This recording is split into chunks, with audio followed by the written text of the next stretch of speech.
Hello কাছের মানুষজন, আপনার সবাই কেমন আছেন? আশা করি ভালো আছেন, আমিও ভালো আছি। আজকে আপনাদের দেখাবো প্রায় 2500 বছর আগেকার একটি দুর্গা মন্দির, যেটা নাকি রাজা রামমোহন রায় এবং তার ভাই মিলে প্রতিষ্ঠিত করে। তারা দুই ভাই মিলে সেই সময় দুর্গা পুজো করত এই দুর্গা মন্দিরে, এবং এর সৌন্দর্য ছিল অপরূপ সুন্দর, যা আপনারা ভিডিওর মাধ্যমে দেখতে পারবেন এবং এর ভেতরের দিকটাও আপনাদের দেখাবো।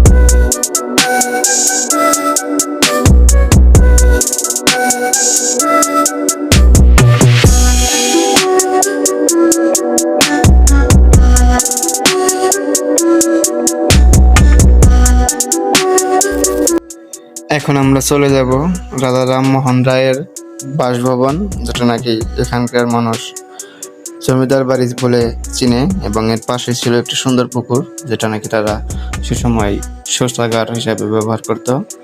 এদের প্রাচীন যে জমিদার বাড়িগুলা সেগুলো অনেক সুন্দর এবং মনোরম ছিল, যা বর্তমানে ধ্বংসাবশেষ একটুখানি স্মৃতি পড়ে আছে, এবং হয়তো কয়েক বছর পরে এগুলো থাকবে না।